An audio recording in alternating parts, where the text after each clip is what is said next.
Hey everyone, Tim Knight here with some more Road to 1.1k, and today's match is actually, it's not going to be this match. I lost the replay for this,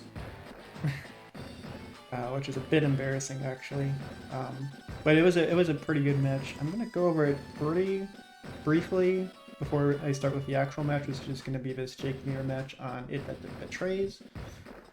Just because I thought this was a pretty interesting match, just because Binary Star is an interesting map, even though it's not like the highest ranking map and it's no longer in Global League, but I think it's a pretty interesting map. I'm going to say a couple of things about it briefly. And also I'm going to go with why I chose to play Jess on this map. So, going to map analysis, Jess actually has a 49% win rate on this map, which is higher than Jake's. And the reasoning for that as to why that is because there's just not enough lanes on this map for Jake to actually take advantage of it. And because of it's kind of choke pointy as well, which makes it makes infantry encounters a little bit, it makes their infantry firepower, actually I should say, a little bit less relevant. The other thing about this map, which is sort of a gimmick, is you have these two comm towers here. Now, you can sort of get to them with a black boat, which you can send from this center harbor here, and you can send that all the way around to here if you want. Or you can send a transport copter over here. The only issue with that is your opponent's airport is also sort of in range. So for your comm tower, your opponent can just stop you from getting that. So if you're playing player 1 and you send someone to grab this comm tower, your opponent can just build a battlecopter, send it right over here, and they can deny you this comm tower. And if you're trying to push into this way with a transport from here, your opponent can just literally just build a artillery here, pop in like a city or something, and then bombard it. Keep this comm tower on lock for like forever. So this is actually, Binary Star is more of like a no comm tower map than anything else, which is a bit interesting. So actually, the plane's firepower bonuses might not matter all too much. But the reason why Jess is good, and well, that actually just makes Jess way better in this map because it means that she is one of the only COs who can break through cities with her powers active. Jake can't really do that much on this map because there isn't enough like planes to take advantage of, but Jess can do that. I don't think anyone else. Well, Grim can, obviously, but he doesn't get the move, and the move is also pretty important on this map. Like, there's a lot of areas in this map where it's just that extra point or two of move is super invaluable. So yeah, on this map, you sort of want to go to secure your opponent's airport as soon as you can. Like, just sending an anti-air this way with to back up some infantry is what I did. I was playing player 2, I think is Blue Moon. Yeah, player 2. So I basically just ended up sending an anti-air up this way, which locked down his airport, which allowed me to actually take it with my own infantry. And then once you have both airports locked down, you basically win eventually, just through sheer attrition. It means that your opponent can't really build artillery anymore, so he has to go for stuff like anti-air and tanks and stuff, which you can take out with medium tanks of your own. So once you take out this, once you take over your opponent's airport, which it's pretty exposed actually, considering that there's like there's only a base layer here, right? But it's actually pretty exposed in the center here. So it's because it's a little bit further off and out of the way than this HQ here, and it's only got one base here as well, reinforcing towards it. So yeah. Main objective in this map is the airports, and then after that you can secure the comm towers and such. Basically hassle-free.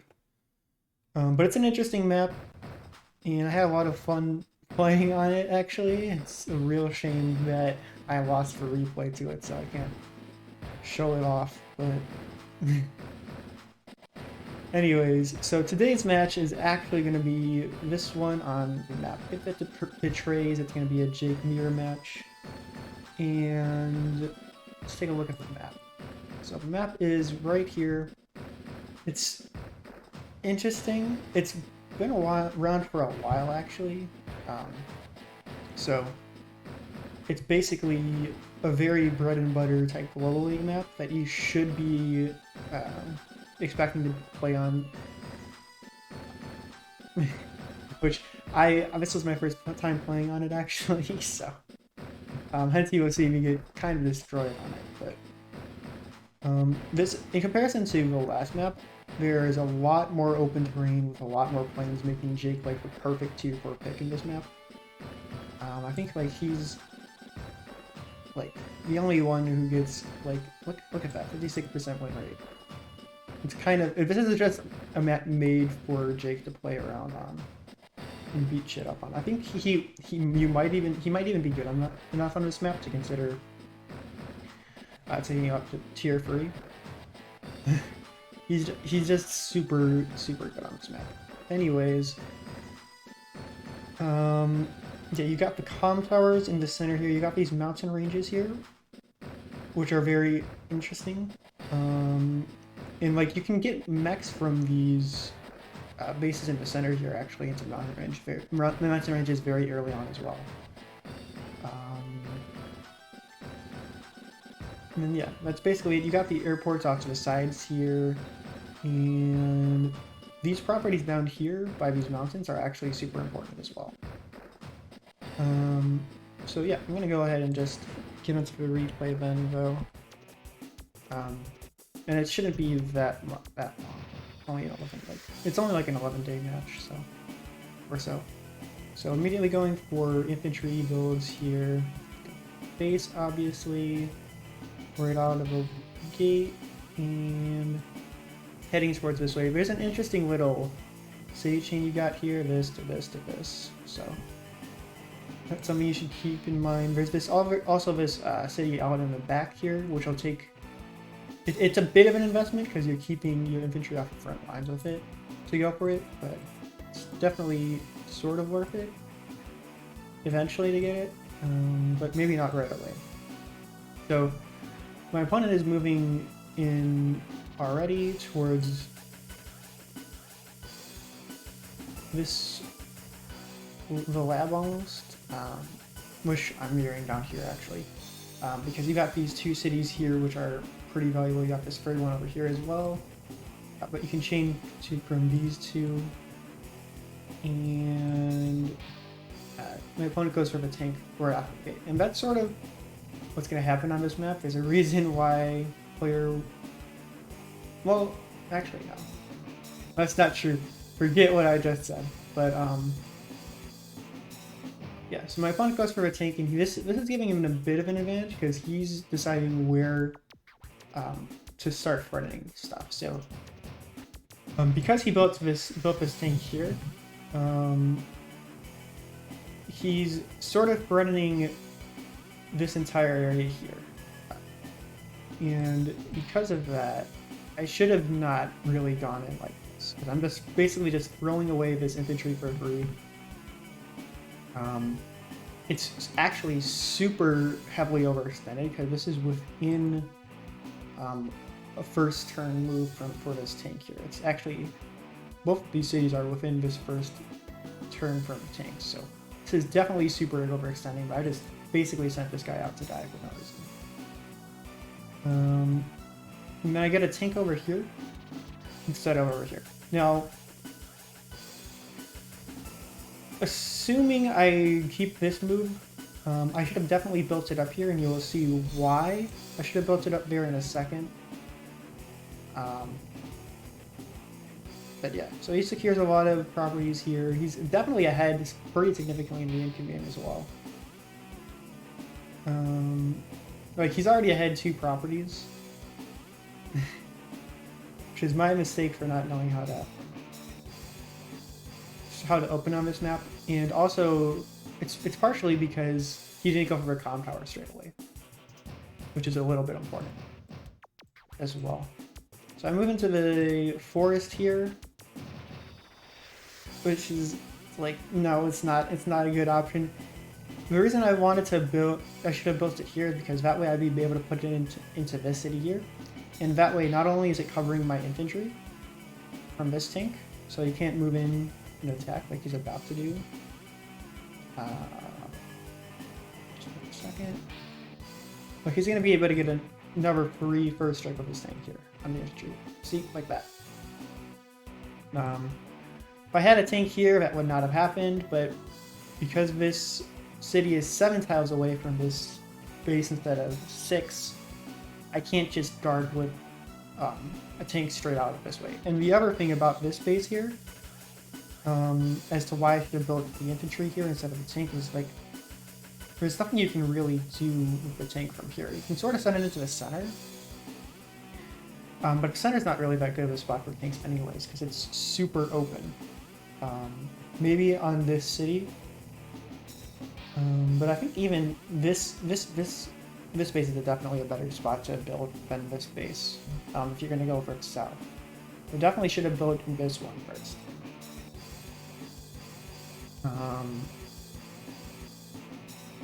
So now he's got 2 tanks. I got 3 tanks in this area.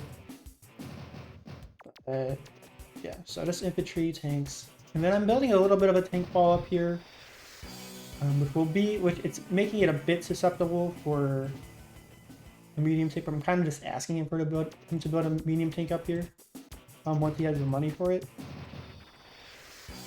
But right now he's just holding back, building up his tanks in the area, even going for an artillery as well. I'm assuming, well, there's a lot you can do with this artillery here. I'm assuming he's just trying to capitalize on the fact that I don't really have any vehicles into south here. So he's investing a little bit less into the south here, in artillery here, to just back up his infantry so that I can push into my infantry here more effectively. And the artillery is actually pretty good on this map anyways, because there are quite a few number of choke points that you can just pop it into. Like, you got the center area here, you got these areas over here as well, and the corners, which are pretty choke pointy. So I interrupt his cap on the comm tower. I'm not sure what that really achieves though, other than a turn of not having to deal with the extra firepower, but like, not gonna end up mattering. And I built another tank in this area here. I keep on doing this, but like, this is the worst idea. It's such a bad play to build a tank here, because it's just, you can't do anything with it. You can't reach any cities with it. Well, you can reach the city, but you can reach that from here as well. So I should definitely put it down here. Or gonna build it in one of these 2 bases. My opponent still doesn't have enough for a medium tank, but as you can see, he's moving down with this guy to back up his infantry. So moving like so, and take him off of there and start capping there, which is a nice little move, but like, he's got enough tanks in the area that it's not going to end up mattering. And honestly, I had enough money that I might have considered getting a medium tank in the center, like up north here. I think if I had foregone an infantry, like, as you can see, he's already super ahead in unit count. But if I had foregone the infantry there, instead done a medium tank, that might have lessened his momentum a little bit. But he's definitely got control of the field right now, and he's going to keep control of it for quite a while. Moving in with the infantry here was a bit, well, it's a super overextending actually, because his base is right here. It's severely overextending. So now he's building with medium tank here as well. Like medium tank itself can get me off of here just by itself. So I go for the joint cap actually. And I keep on pushing it to this city, but like there's nothing to cover my units here, so it's not really the best move. Like that's a good move honestly, but like he's got a medium tank in the area and I've got nothing to back up my tanks with. So it's a little bit not the greatest. Yeah, it's not that great. And I'm desperately trying to hold on to the city, but as you can see, he's already 2 properties out on me. So yeah, and then I go for the battlecopter here. Honestly, should have just gone for a medium tank up north. That's what the best response here would have been. Medium tank, infantry, infantry. Because that way I can sort of try to contest this area, but building the because I built the battlecopter here, it's like not gonna get it anywhere in time. It's gonna be awful. It could be good against this artillery, but not really. And then if I were gonna keep on visiting these both of these units, I should definitely build the artillery up here so I can contribute into this area up here a little bit, but I'm going for that actually. So he interrupts there briefly, but like his medium tank's got complete control of this area. It's locked down. There's nothing threatening it in the area. So he's just rolling right over me. And I popped my power actually, which is pretty. It's giving me a little bit here. Able to take that guy out with the infantry there. Join cap. Send back the repairs. And then I got the artillery here to sword guard my tank here. And I'm moving in with the battlecopter as well to try and threaten his medium tank, but like that's good. And then I make this awful mistake here of just giving him access to my medium tank here. Like he's gonna be able to just one-shot me with his medium tank. So I don't know why. Well, actually, I've got a medium tank of my own over here, so that's fine. But it's like not the greatest because he'll just be able to move north with all this stuff like that, just to wipe up my units. So it's my units over here are running way too late to actually affect this in any good manner. I was up here, and it's just looking at the unit count and income difference. It's like you can see why. Like there's no way that I'm gonna be able to deal with all of this shit. And I've just been out of position this entire game. Like, I didn't have. Well, actually, I think the biggest mistake that I made in this match was not covering my units effectively. As you saw at the beginning, like he was able to.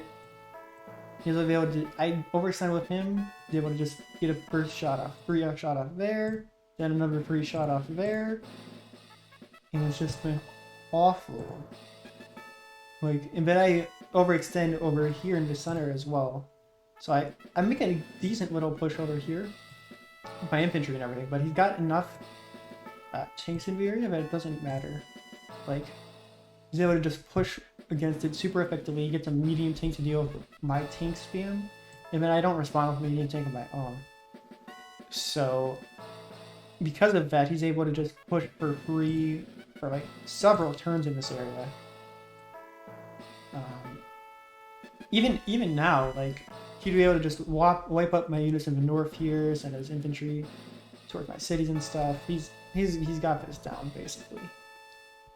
And I don't have enough money for a second medium tank of my own either. So, yep, that's that match. It was pretty. This was actually a pretty short one.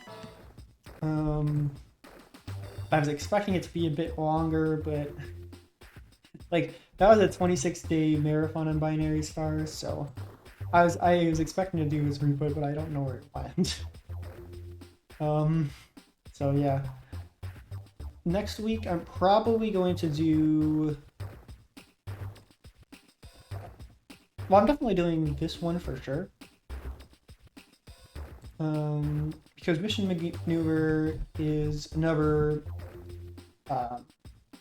it's another S rank Global League. It's just basic Global League sort of map, so it'll be important to go over that one. As well as the Brush of Death one. And then Lifeline, not really, but that'll be an interesting match. As well as this one, which is a high funds one. But I'm definitely going to, I think I'm going to do a video on this one, and a video on this one. And then I'm probably going to keep these together. I might put these together, I might have them in separate ones. But I'm definitely going to do just these ones back around, even though we're only like 9 or 10 days each. But I sort of need to talk about the maps because they're actually important to talk about. Because we're going to be in Global League for like forever. So yeah, so stay tuned into that for that. And then I guess like, subscribe, and all that nonsense. And I will see you guys next time. Bye.